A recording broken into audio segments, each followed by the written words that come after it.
Hello everyone, welcome to all of you on the YouTube channel of Prince Civil Services. Guys, my name is Anuj Kumar Sharma और आज हम लोग यूरोपीय companies के बारे में डिस्कस करने जा रहे हैं। इस सेशन में हम लोग डिस्कस करेंगे कि इन यूरोपियन कंपनी का फॉर्मेशन कब हुआ था और इन कंपनी का इंडिया में जो अराइवल था उसका क्रोनोलॉजी क्या है, यानी कि भारत में कौन सी यूरोपीय कंपनी फर्स्ट टाइम आई और सबसे लास्ट में कंपनी कौन सी आई, ये आज के सेशन में हम लोग डिस्कस करेंगे। तो चलिए बच्चों स्टार्ट करते हैं आज का सेशन यूरोपीय कंपनी।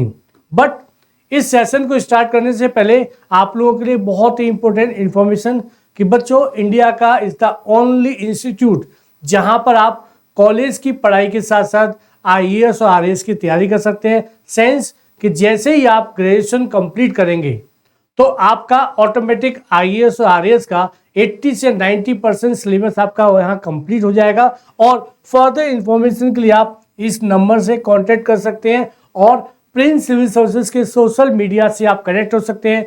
फेसबुक है, ट्विटर है, इंस्टाग्राम है, यहाँ से कनेक्ट होकर के आप जो अपडेट इंफॉर्मेशन है वो आप ले सकते हैं। इसके साथ साथ हमारे इस YouTube चैनल को आप सब्सक्राइब कीजिए जिससे कि आपको नई नई वीडियो पर डे आपको लगातार मिलते रहेंगे जो आपकी नॉलेज को अपडेट करते रहेंगे। तो चलिए बच्चों स्टार्ट करते हैं सेशन। तो जैसे कि हमने अभी डिस्कस किया था कि आज के सेशन में हम लोग डिस्कस करेंगे यूरोपीय कंपनियों का फॉर्मेशन क्रोनोलॉजी। बच्चों ये दोनों बातें डिफरेंस है। एक है कि जो यूरोपीय कंपनी वो कौन कौन सी कंपनी थी जो कि भारत में आई थी फॉर ट्रेड और for other things like spread of Christianity, यानी कि इस क्रिश्चियनिटी के स्प्रेड के लिए भी कंपनियां भारत में आई थी प्लस, लेकिन इनका मेन मोटिव था व्यापार, ट्रेड। ठीक है, तो हम लोग सबसे जानेंगे।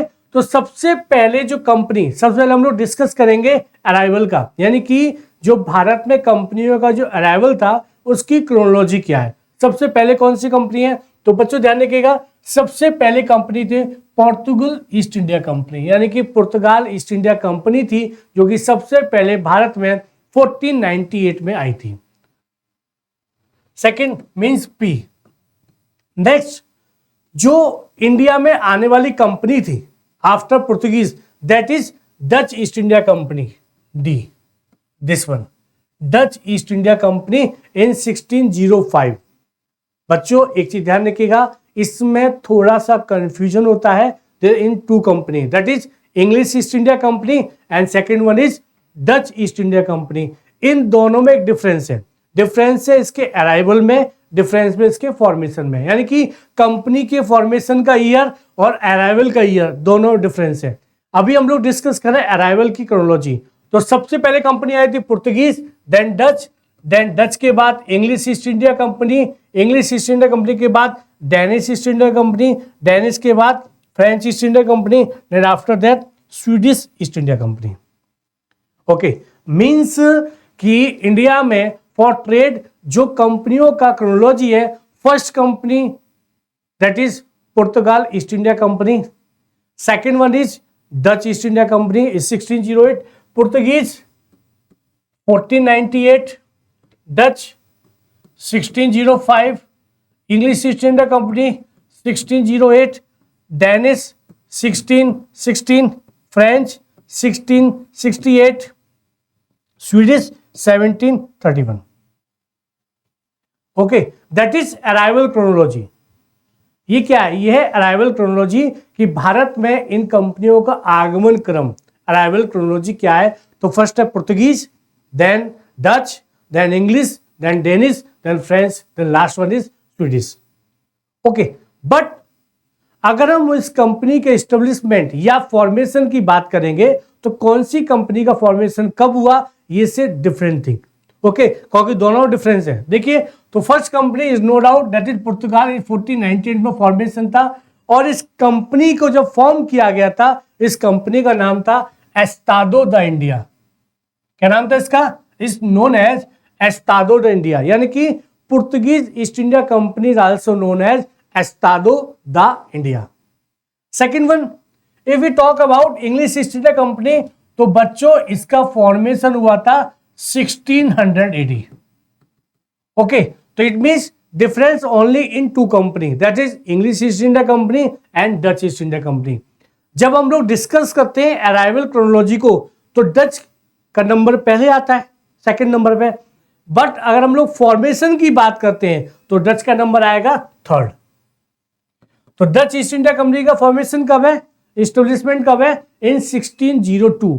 बट उससे पहले ही, before Dutch East India company, English East India company का फॉर्मेशन हो चुका था इन 1600 एडी, और उस समय वहां की क्वीन थी क्वीन एलिजाबेथ। ओके, और इस इंग्लिश ईस्ट इंडिया कंपनी का नाम क्या था, यानी कि English East India company is a short name. इसका फुल नेम था the governor and company of merchant of London trading to the East Indies. क्या नाम था, the governor and company of merchant of London trading to the East Indies. ये इस company का first name था, और its company also known as John company. Okay, but its short name is East India company. और ये जो East India company का name है, फर्स्ट टाइम जो ब्रिटिश पार्लियामेंट है, उस ब्रिटिश पार्लियामेंट ने 1833 का जो एक्ट पास किया था, उस एक्ट में उन्होंने इस the governor and company of merchant of London trading to the East Indies को शॉर्ट नाम बोला था ईस्ट इंडिया कंपनी। एक बार ये यूपीएससी में भी क्वेश्चन पुटअप हुआ था कि ईस्ट इंडिया कंपनी जो नेम है वो किस एक्ट में पता चलता है, तो 1833 के एक्ट में इस कंपनी का नाम बोला गया था, या उस एक्ट में लिखा गया था, एज ए रिटन था East India company. Second one is this East India company is also known as John company. Okay, this company also known as John company. Means अगर हम लोग फॉर्मेशन की बात करेंगे तो फर्स्ट फॉर्मेशन है Portuguese का East India company, second one है ईस्ट इंडिया कंपनी का, third one is Dutch East India company. Again repeat करूंगा, जब हम लोग अराइवल क्रोनोलॉजी को डिस्कस करेंगे तो डच का नंबर सेकंड है, जब हम लोग फॉर्मेशन की बात करेंगे तो ईस्ट इंडिया कंपनी का नंबर सेकंड है। Okay, then Dutch East India company का फॉर्मेशन कब है, in 1602 with the name of वारिंगो दो ऊस्टे इंडसे कंपनी। ये इसका डच नेम है, वारिंगो दो ऊस्टे Indische company. Okay, may be possible UPSC ने एक दो बार ये जो इनके निक नेम है Dutch East India company, East India company, उसके बजाय उसने इसका ओरिजिनल नाम दिया था Estado da India, the governor and merchant London वाला ईस्ट इंडिया कंपनी का। Second Dutch East India company का नाम क्या था, वारिंगो ऊस्टे इंडसे कंपनी। क्लियर, तो यानी कि यूपीएससी ने ओरिजिनल नाम को ही पुटअप कर दिया कि मैच द फॉलोइंग, ये शॉर्ट नेम और ये इसका ओरिजिनल नेम जो डच लैंग्वेज में है। ठीक है, तो ये भी पुट कर सकता है। तो आपको याद रखना है डच ईस्ट इंडिया कंपनी का जो ओरिजिनल नेम है डच लैंग्वेज में है, that is Vereenigde Oost Indische and company. Next तो फोर्थ नंबर है, that is Danish East India company. इसका फॉर्मेशन है 1616 और इंडिया अराइवल भी। Next French East India company. French जो ईस्ट इंडिया कंपनी है उसका अराइवल क्रोनोलॉजी भी फिफ्थ नंबर पे है आफ्टर दी डेनिश, और इसका जो फॉर्मेशन है वो भी फिफ्थ नंबर पे। यानी कि अगर कंफ्यूजन किसमें, confusion are only in two company, that is Dutch East India company and second one is East India company, English East India company. Formation में East India company second number पे आएगा, arrival में Dutch East India second number पे आएगा। Formation में Dutch का तीसरा number है और इंग्लिश ईस्ट इंडिया का अराइवल में तीसरा नंबर है। क्लियर, ओके, कंटिन्यू करते हैं। French East India company, French East India company जो कंपनी है बच्चों, वो फ्रांस के एक फाइनेंस मिनिस्टर थे जिसका नाम था कोलबर्ट। कोलबर्ट ने इस ईस्ट इंडिया यानी कि फ्रेंच ईस्ट इंडिया कंपनी के फॉर्मेशन में इनिशिएट लिया था। उस समय वहां के रूलर कौन है, उस समय वहां के किंग थे लुई 14।